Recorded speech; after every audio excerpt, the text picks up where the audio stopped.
విపరీతమైన వాన, మామూలుగా లేదు వాన, చాలా బాగా వాన పడింది. ఉదయం 8:30 ఆ సమయంలో గాలి వాన బీభత్సం సృష్టించింది. ఈ రెండు కలిసి వచ్చి చాలా హెవీ రైన్ కురవడం జరిగింది. విజయవాడలో ఇది 1 టౌన్లో కూర్చున్న వర్షం అన్నమాట.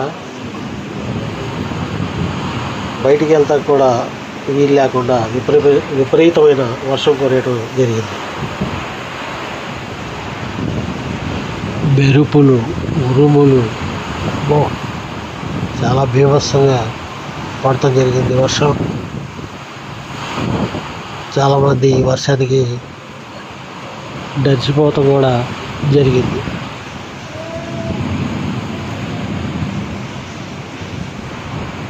ఉదయం పూట పనుల్లోకి వెళ్ళేవాళ్ళు, చిన్న చిన్న వీధిలో తిరిగి వ్యాపారాలు చేసుకునే వాళ్ళకి ఈ వర్షం వల్ల బాగా నష్టం వచ్చిందని మనం చెప్పుకోవచ్చు. ఈ వర్షం ఉదయంలో వస్తుంలో చాలామందికి జీవనోపాధి కూడా పోయింది. విపరీతమైన వర్షం, బాబా ఏం జల్లు పడుతుంది. గాలి వర్షం రెండు కలిసి వచ్చినాయి. చాలా ఎక్కువ వర్షం పడుతుంది. ఉరుములు, మెరుపులు అసలు మామూలుగా లేదు వర్షం. ఎంత జల్లు పడుతుంది. దానితో పాటు వర్షం వస్తే ఇలా జల్లు ఎక్కువ పడుతుంది అన్నమాట. మెరుపులు, ఉరుములు.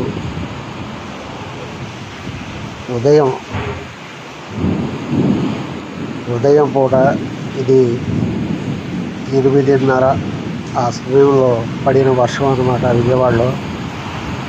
విజయవాడలో 1 టౌన్లో పడిన వర్షము. చాలా విపరీతమైన వర్షము, గాలి, మెరుపులు, ఉరుములు రచ్చరచ్చ చేసేది వర్షం పొద్దున వచ్చి. ఇవాళ ఆదివారం అవటం వలన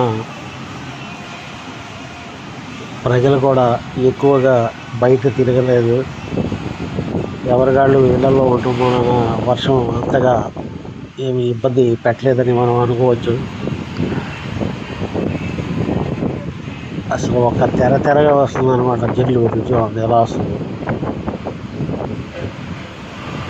మొత్తం లోపల ఇళ్లలో కూడా వర్షపు నీళ్ళు వచ్చేసింది. చాలా ఎక్కువ వర్షం పడటం వలన, దాంతోపాటు గాలి ఉండటం వలన నీళ్లు ఇళ్ళ లోపలికి జల్లులు పడటం జరిగింది. జనాలు ఈ వర్షానికి హడలిపోవడం జరిగింది.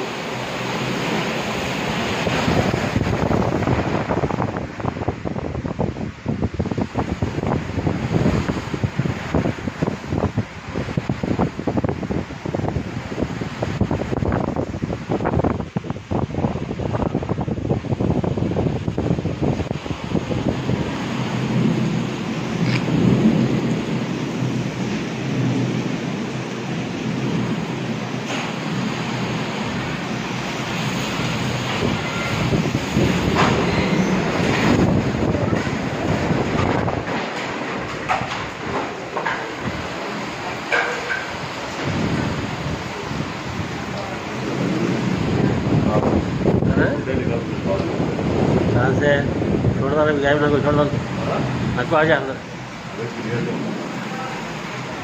क्या भी कहते हैं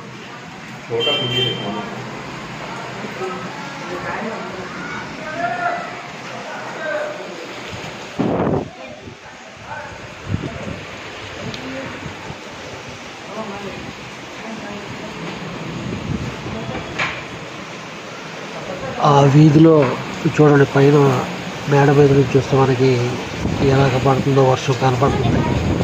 బాబా ఏం వర్షం ఏం గాలి అనేది చాలా విపరీతంగా జల్లు వర్షం గాలితో కలిసి ఇళ్లల్లోకి పడుతుంది అనమాట. బాల్కనీల్లో నీళ్ళని నిలబడిపోయేటట్టు ఆ వర్షపు నీళ్ళని ఇళ్ళ లోపలికి గాలి ద్వారా ప్రవేశిస్తుంది. ఆ జల్లు చాలా బీభత్సంగా కొట్టిందండి వర్షం.